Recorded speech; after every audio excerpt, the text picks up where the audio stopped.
ladies. Y'all got some food? It looks like everybody's good. Okay, so we're going to start off with a little icebreaker.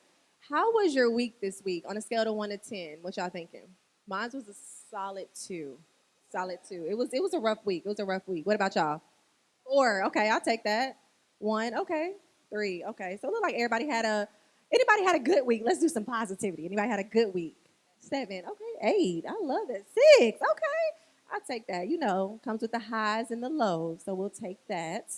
All right, so we're going to go ahead and get started. My name is Aybriel Beckham. I am the owner of AybrielBTV Media Company, and this is actually a series we do called Down and Dirty. And so this is episode 5. Down and Dirty highlights millennials, business owners, entrepreneurs, and it gives them a platform to share their story and also promote their businesses. So, of course, we had to do something for the ladies. We had to come out here and talk our shit. And, of course, during the panel, we're going to allow y'all to get up, promote your business, because it's all about promoting what you have going on and talking your shit. I feel like sometimes just because you don't have the following or you don't have the resources, it means you're not popping, but you are very well popping. One client, no clients, is still popping. So we're going to go ahead and get started. I'm going to let these wonderful ladies introduce themselves, and we'll start with you, Rissa. Hi, y'all. Hey. I honestly love nude events. It's my favorite color, so I'm really feeling everybody looking good up in here. I am Marissa, known as Self-Love Rissa. I honestly just am a self-love sister to women. I built a community so that women can feel safe. So if you're having a good day and it's time to celebrate, we in the chat let's do it, let's go. What you need from us, you need us to repost you, vote for you, what you need, shop what you want. And then we're also there if you just need a vent, if you just need to open up, if you just need to say, hey, I'm having a bad day today, y'all. I need some advice, or I just need to say this so I can be free from it, So that's really what my community is about. Hold on, show them that ring. You got engaged last night. Woo! Congratulations. Hello, ladies. I hope everybody is feeling good. Yes, did everybody get a mimosa? Yes. Loosen up a little bit. I had to, so that's great. So my name is Amanda. I am the owner of Breathe, Listen, Reflect Counseling Services. You can find me on Instagram at Breathe, Listen, Reflect. So I'm a therapist. So what I do is help empower women. We're going to talk through any trauma that you may have that's holding you back and hopefully move you forward on your life journey.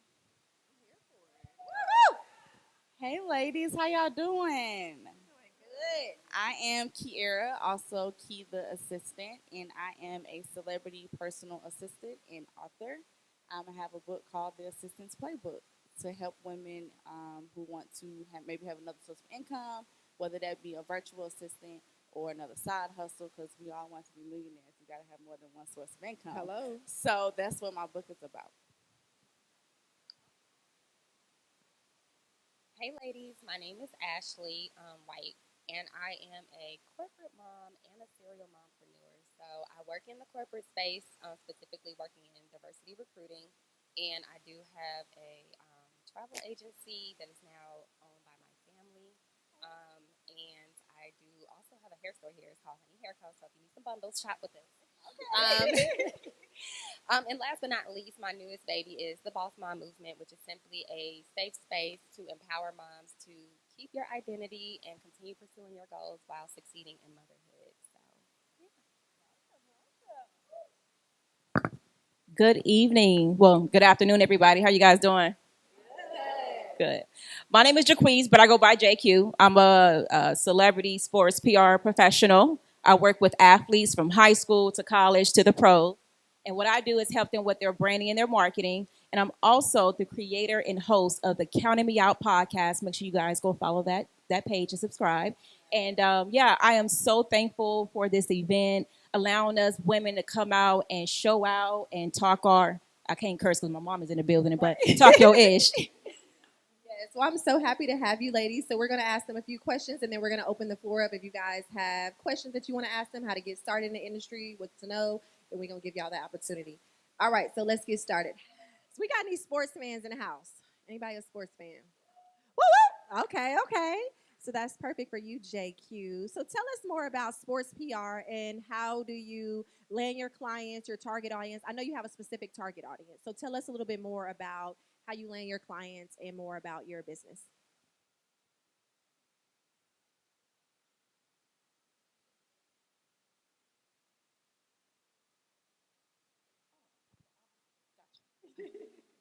So JQ Sports PR is a sports PR branding marketing business where I help athletes from high school to pro, and I also help families as well. So my target audience are for the athletes that don't get a lot of recognition because they don't have a lot of follows on Instagram or Twitter. They don't get a lot of immediate exposure from the top journalists, ESPN, Get Me Recruited, platforms of that nature. So what I do is I come in and I help them with their branding and their image. And what we start off by doing is making sure that their resume, aka social media profiles, are intact, right? So that way, when college coaches and companies come to their social media, they have what they're looking for. And I notice working with families, especially young parents, they don't understand the business side. You know, they think that their child is going to be the next LeBron or the Kevin Durant's, and I gotta humble them a little bit, right, and get them to understand, like, it's okay to think that way or reach for that goal, but let's start with the basics, right? Because not everyone gets the opportunity to play at the next level.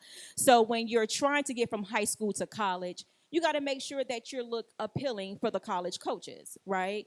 And, working with the families, I understand that they want things quickly. And I think sometimes just in society, we want things done right away. Instant, we don't trust the process.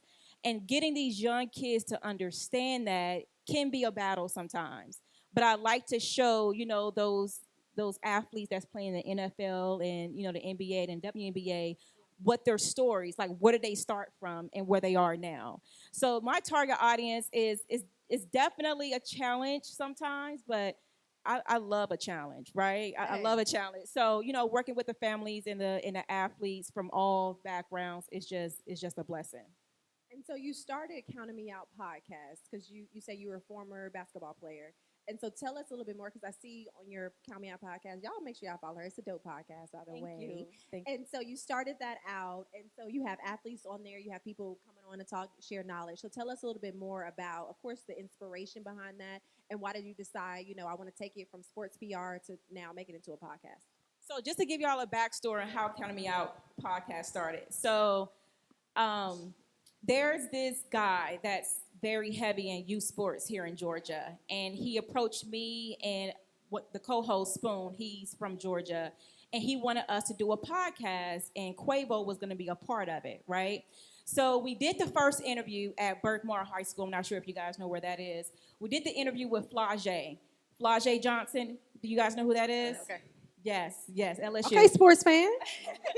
We did an interview with her, and it was so dope. And unfortunately, we wasn't able to, shoot another episode. So myself and Spoon, my co-host, we said we got to get this thing going, whether that's with them or without them. So I took the initiative because, again, I had this idea, and I executed, right? Exactly. So we formed the podcast, and it was so hard for me to come up with the name of the podcast because I wanted to have a meaning behind it. And like I said, I'm a former college athlete, and I know during my high school recruiting, I wasn't the top athlete in the state or in the nation. I had to get on the computer, find the college coaches. My family, my mom and my dad had to, talk to other parents to get some guidance and some assistance on how to get me to college. So just working with these athletes that don't get a lot of exposure, it means a lot to me. So that's who we bring on the show. We bring kids onto the show so they can tell their story, right? So that way they can inspire other young athletes. So that way they understand I might not have a couple of thousand followers, or I don't have, media credentials to be on 24/7 sports at ESPN. But if this young guy or this young girl can do it, so can I. So the Counting Me Out podcast is definitely it is my baby right now. We just interviewed some of the top high school athletes. We got some big heavy hitters coming on to the show. I'm not going to announce it just yet, but make sure you guys follow the podcast on Instagram at Counting Me Out Podcast. And you guys are going to love, I'm telling you, it's never been done before. And Spoon, he's a great guy. And that's another thing, too. When you're working with people, you have to be strategic. Yes. Right? You can't just, there's nothing wrong with working with one of your friends that you've known for years or whatnot, but they got to bring a purpose to the show, because especially as a woman in a male-dominant industry, I have to be careful with every single move that I make. So, but yeah, I'm going to pass it on the mic because I can talk on and on and on. No, I love that you touched on that. And then I love the name of the podcast. So even if you aren't a fan of sports, because I'm not a fan, but I caught myself watching, I was like, ooh, this good. This good. Okay. So make sure y'all check out Count on Me Out podcast. And all right, so ladies, how many of y'all have struggled with self-love? Like loving yourself?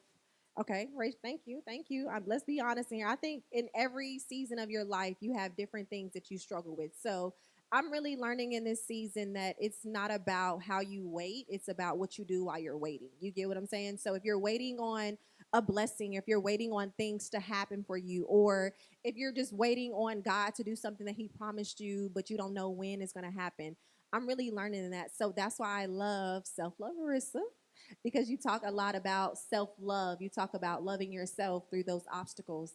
And so tell me a little bit about how you got started as a self-love guidance coach. Yes. So honestly, I tell people all the time, this was nothing like I mapped out, blueprint, nothing. Like literally one day I was like, I don't like how this feels. Like I need to change something. And so I wrote a letter to my hurt. And I wrote everything that's ever hurt me, embarrassed me, made me feel any less than what I really believed of myself. And so when I wrote that letter, I was just crying and writing. I'm like, oh my gosh, like it's a lot. That's how it's a lot. Yeah. And so I was just looking at that letter and I was just like, what's next? Like, we honestly experience a lot of different situations in life that hurt us, that make us look at things differently, that causes fear, that just make us have insecurities. Like as a toddler, y'all, my daughter will go in the closet, wear anything and be like, I look cute. And, it's taken from us eventually, because we look at things like that change how we feel like we should look or how we should be. And so at that moment, I was just like, I'm about to have a baby girl. It's time for me to really love myself, because who am I for her to look up to? Yes. And I was like, what are the characteristics that I have? What am I doing? I'm sitting on the phone talking about people with my friends. Like, I don't want to do this no more. Like, I don't want her to be playing house and she saying stuff that's like, your mama be saying that, Yeah. So I just really was like, I got to heal, because I'm pretty sure, like, all of this stuff that's inside of me is holding me back from what I could be aligning with. And lo and behold, the journey was journeying, y'all. It was journeying. Like, I'll be like, okay, I feel good. Then next day I'm crying. Then next day I'm mad. Then next day I'm telling somebody off. That's But that's the journey. Like, and I know so many people who be like, this is just who I am. How many of us said that before? This is just who I am. Yeah. And it's not, y'all. Like, if it don't feel good, you can let it go. You can walk away from it. And when you really start healing and saying, you know what? I can fix this about me, but I'm going to love me while I'm going through this. Yes. Like, I might want to lose a little weight, but while I'm this way, I'm going to love Right. it, And I really went through a lot of, like, insecurities with my acne. Like, I had very, very bad acne, and I had so many insecurities about it. And then finally, I was just like, baby, I'm not putting no more makeup on. I'm not hiding this. Like, I'm tired of this. I want to wake up and just walk out the house and be free. And when I did it, it felt so good.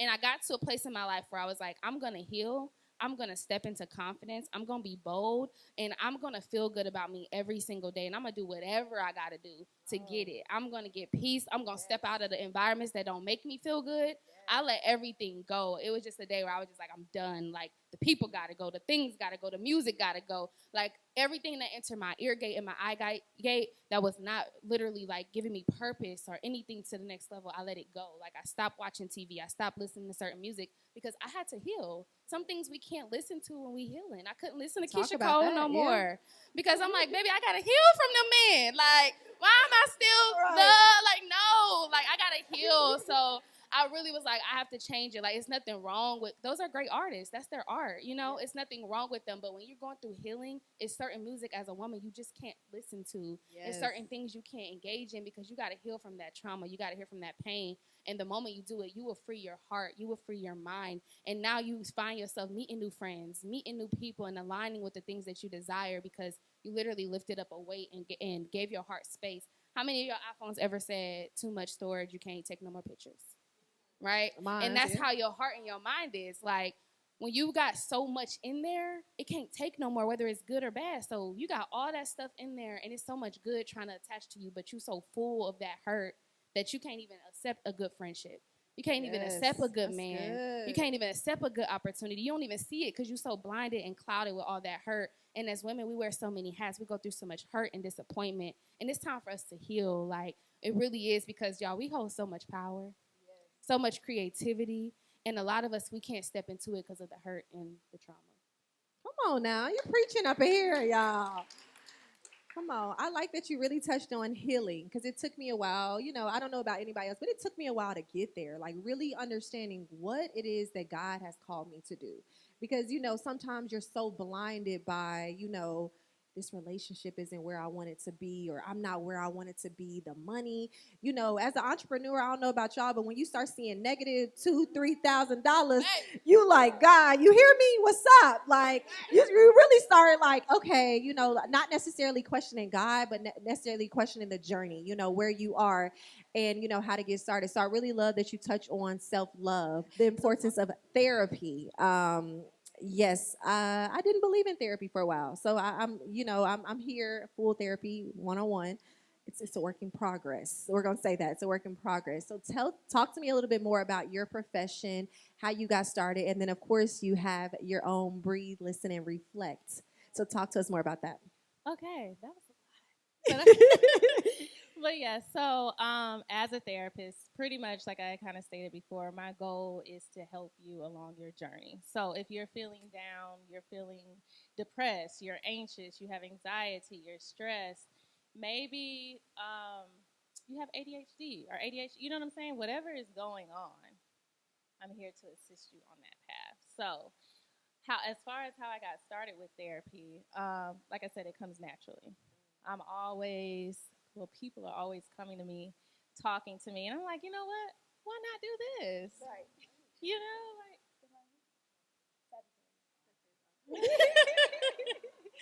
And I'm like, no, why not do this? Like, this is what comes naturally, right? And I love to empower women. That's my biggest thing. I did my practicum at Columbus State University because I got my master's at Columbus State, and I loved working with college students because they're coming in there. I don't know who I am. I'm just out of high school. Who am I? What should I do? What's my degree? You know, whatever. And we get an opportunity. I got the opportunity to sit and talk with them. Let's explore that. Let's see. And I love that you said expectations. That's important. And boundaries.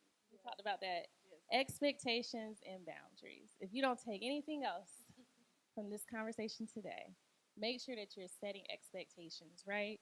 But you also have to communicate them. Make sure you're setting boundaries, and we have to communicate them. And not only do you communicate them, but you stand firm on whatever it is that you said, right? Because that's the only way people know how to treat you. If you give me an inch, I'm going to take 10 every time, right? So just standing firm in that.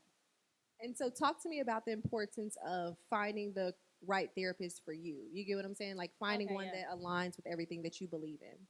So when it comes to therapy, I tell all my clients, everybody is not for everybody.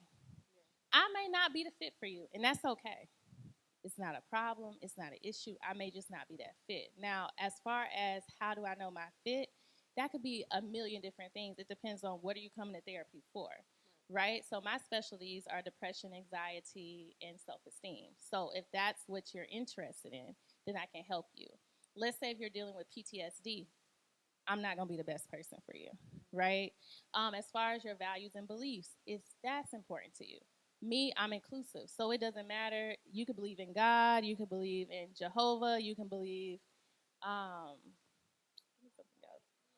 anybody. I'm still going to see you. You know what I'm saying? I'm respectful of your religion. That preference isn't going to stop me from being able to see you. For other people, it may. So it just depends on what you're looking for. It's a type of therapy.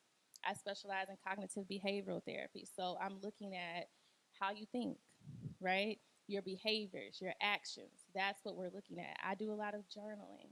So if you don't like to write, we can still work together. But a lot of the work that I do is going to be journal-based. We're going to be writing things out. We're going to be processing. So it just depends on what your overall goal is. that kind of depends on the therapist that you should choose.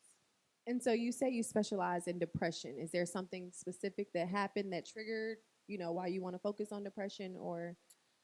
I not necessarily, to be honest with you. It's just that's the most common diagnosis that most people come in with, right? Most people are depressed and they have anxiety. That's literally, so I work full time for Grady. That's what I see: depression, anxiety on a regular basis. I do deal with other disorders, but those are the main two. Okay. And so we have one last question. We're gonna let everybody answer it. So since this is a women's empowerment event, talk to us a little bit more about how you're empowering women, or if you're currently not right now, what do you plan to do? We'll start with Marissa. I would say my biggest thing is every day I want to wake up and just make sure women see themselves. Because a lot of times I know for me, when I first had my daughter, I woke up and that's all I seen. Like, okay, what does she need? What do I don't have? Like, it was just all about her. And I had to wake up and say, what do I need?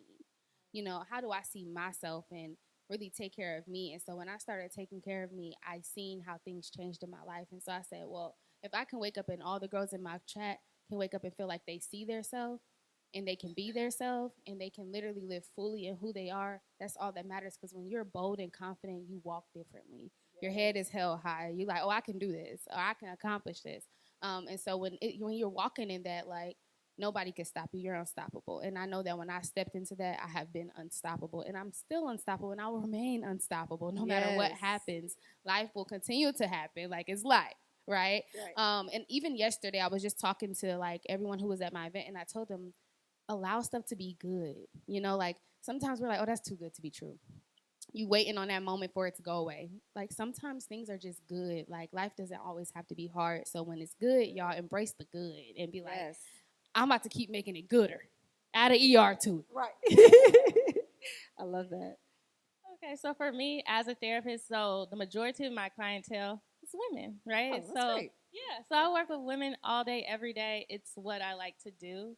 I prefer working with women, again, because I want to see everybody glow, right? I want everybody to know, all of you guys to know, that you are special, right? There's no reason, because a lot of times we get into the situations that we're in because we do have low self-esteem, right? We do have a low sense of self-worth.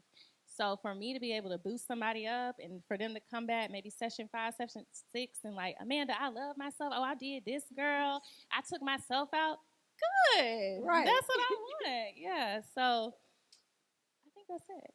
I love that. For me, can you say the question one more time? It was so deep. I was so caught into it. I forgot the question at hand. What are you doing currently right now to empower women? Or if you're currently not working with women, what do you plan to do? Got it. So for one, anybody who knows me, I always say, hey, beautiful, to anybody in the room, whether they think they're beautiful, whether they may not be beautiful. It doesn't matter whether they're spirit beautiful or not. Everybody I talk to, no matter who you are, be like, hey, beautiful, because you never know what somebody's going through. And you never know. Me just saying this to them could just change their whole attitude. Especially working in customer service, sometimes you have to be the bigger person because they slow and I'm sorry you had a bad day. But hey, beautiful, how you doing today? So sometimes they just want to be seen. So that's one thing that I do. And then the book, I literally wrote it for women, especially college students, high school students, stay-at-home moms, people who feel like, dang, I'm just going to be stay-at-home and I can't make no money. No, girl, you can always make some money. You just got to know how to make the money. So for me, that was the options for me of why I choose. And then I work with youth. Being an AKA, we work with youth and high schoolers. Period. Kiwi. Like my niece is here today, and I usually bring my niece around and her friends when I go to different events so they can see there's more than one option. You don't have to be a model. You don't have to be an actress. You can be a business owner. You can be an accountant. You can be so many other things. So I always try to keep the high schoolers and the middle schoolers close by. So I would say confidence. Is one thing for me because even though I'm a mom, so that's my niche, working with moms, one of the main things I want moms to be is confident, in yourself as a woman and then as a mom too, right? Because we wear multiple hats, right? Rissa said earlier, it's like, I am a mom and I'm also this bold, courageous woman has a business, who is climbing the corporate ladder, or whatever it is that you're doing, be confident. I didn't mention this earlier because it's still new to me, but I am a new author as well. Congratulations. But I brought it up because so I was a part of an anthology book, so there's multiple authors within this one book, but my chapter was specifically on self-confidence, and it's called the Woman with Poise. And I just talk about my journey through finding my confidence. And I'll be honest with you, my son helped me get over, it was like that last hump, right, that I needed, like that last push, because again, it's like, I can't teach him to be confident if I'm not confident, and then any other kid I have after. And so I just looked at my journey, and my confidence started, well, the lack of, I should say, when I was young.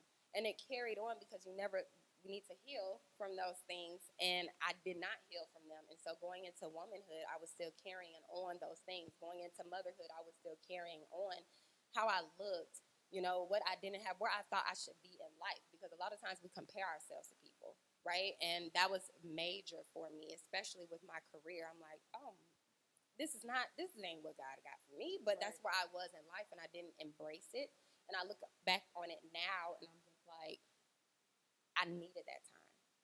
I needed to have those times where I was lacking confidence, because I'm appreciative now, but it was a journey that I had to go through. So just being confident, and so it can go whether you're a mom today or you become a mom tomorrow. Hopefully, look, unless you don't want to be, But as a woman, just be confident and bold and take risks.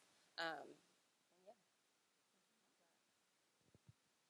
gonna piggyback off what you said about confidence. I know we don't have a lot of sports fans in here, but pretty sure you guys are aware that in sports there are not a lot of women, right, in that space. So, especially the women that used to play, they don't have an outlet, or they don't know what their next transition is going to be. So, being a female in a male dominant industry, just being able to show up and reach back out to the girls that are in middle school, high school, and also college, and just reminding them that it's okay to feel that you're not ready, but when you walk in that room, you need to show all the confidence that you have, because people can sense that, especially men. Okay, they can sense when you walk in a room you're not confident in what you're saying, what you're delivering. So just making sure that you are showing who you are, and you are the best at doing it, no matter what anybody says. And I have an intern, and I have to remind her that when we go to these events, of course, there are more men than females in a room. So I have to get her or train her into thinking, when you go into that room, you walk in there with your head up high. Yeah, you're an intern. Yeah, you just started off, but so what? They don't know that. Exactly. They don't know that. So, just being able to, educate and encourage young Black women that are behind me, and letting them know, like, hey, you don't have to go and play in the WNBA or across seas. You can be a profession in another space, right? Whether that's you own your own clothing company, an author, a public speaker, a fashion designer, whatever that looks like, walk in with confidence. I love that. Yes. Y'all give it up. Do y'all have any questions for the panelists? We're going to open the floor. Okay, Kayla, I see you. Owner of Box, also the Chutery Cups, that's her. Yes, so y'all make sure y'all follow her.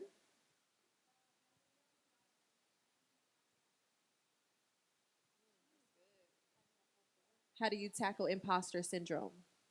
Not giving a care. Not giving a care. So, like I said earlier, when you get on, a lot of people are so afraid of what people are going to think of them, right? When they're putting themselves out there. But you got to be comfortable in who you are as a person. So and I struggled with imposter syndrome for a very long time. Getting on social media, my videos were looking blurry, my speech was off, and I was just really nervous. But I had to remind myself, the more that I did it, the more comfortable and confident that I was going to become. And everybody goes through it, no matter if you want to admit it or not, whether, doesn't matter what you're doing. Everyone goes through it, but everybody is not going to admit that. So it's okay for a period of time, if you are struggling with imposter syndrome, just know you won't be there for long. Also, I would say that was good. Also, I would say go back to the root. A lot of times we have these things because of something that caused us to be that.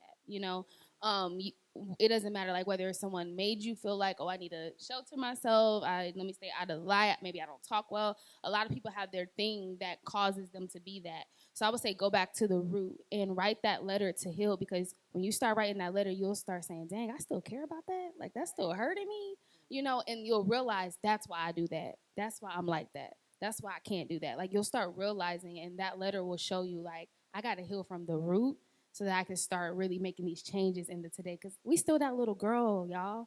We still that little girl. So every day I always tell my girls, like, feed that little girl. When I was a little girl, I loved outside. Let me go outside for a walk.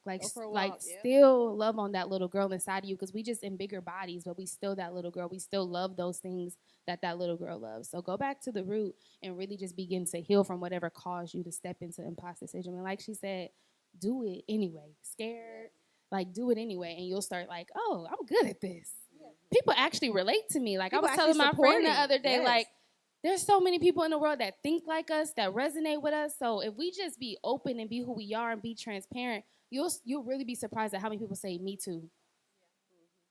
And most of the time, you have to get out of your head.